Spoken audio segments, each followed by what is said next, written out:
سلام دوست خوبم. به گوش شنوا خوش اومدیم. امشب میریم سراغ شب سوم از داستان‌های 1001 شب شهرزاد.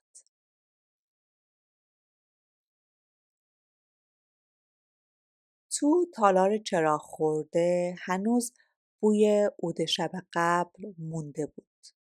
شهرزاد طبق رسم هر شب آروم نشست. نگاه کوتاهی به شهریار انداخت.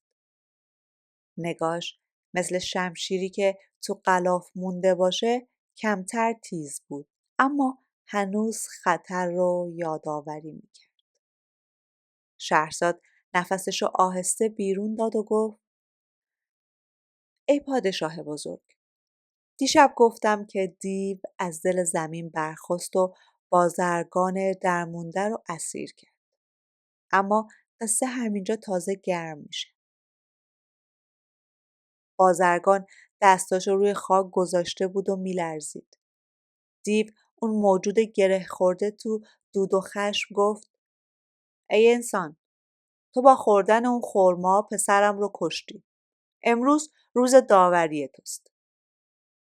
بازرگان انگار گلوش خوش شده باشه جواب داد: سوگند به خدا من از سر نادونی چنین کردم. نه قصدی داشتم نه دانشی از حضور پسرت. یک مهلت بده. دست کم بگذار به خونم برم، وصیت کنم، قرضامو بدم، زن و بچه‌مو خبر کنم، اون وقت برمیگردم و خودم رو به تو تسلیم میکنم.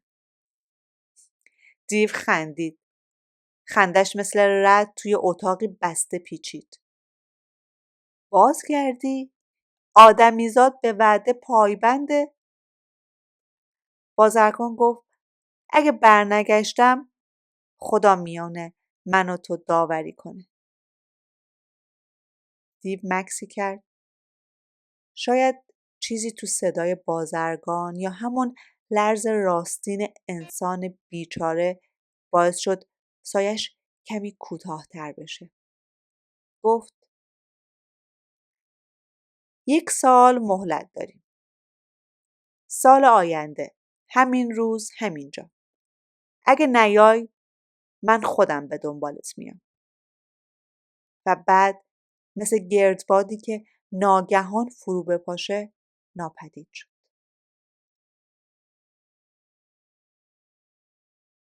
شهرزاد لحظه سکوت کرد. شهریار بی صدا پلک زد.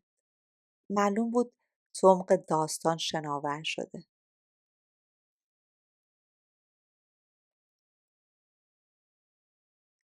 بازرگان نیمجون از ترس راه خونه پیش گرفت. به خونوادش رسید. وصیت نوشت.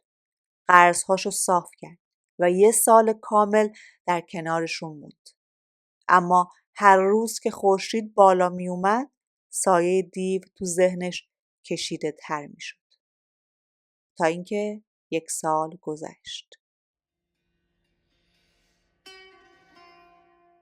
بازرگان صبح روز موعود شال به دوشش انداخت. بوسه‌ای به روی خونواده‌اش زد و گفت: سرنوشت آدم از خودش تیزتر می‌دوه. من قول دادم که برگردم. راه افتاد. تو مسیر زیر درختی نشست تا نفسی تازه کنه. گمون می‌کرد پیش از رسیدن دیو چند لحظه آرام بگیره.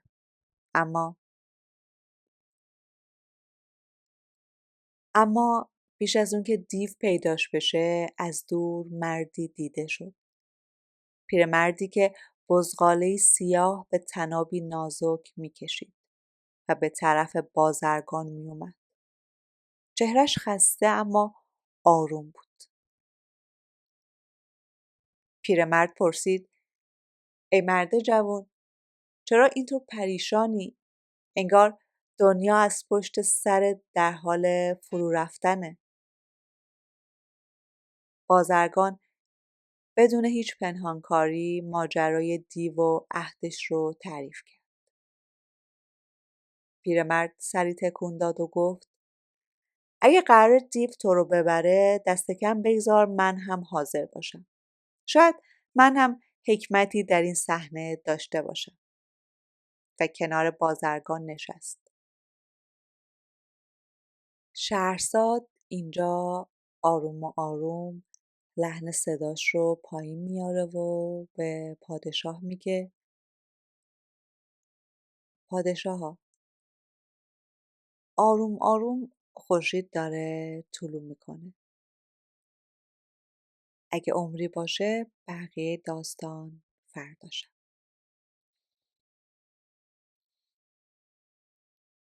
دوست خوبم تا شب بعد آروم بمون و نور همراه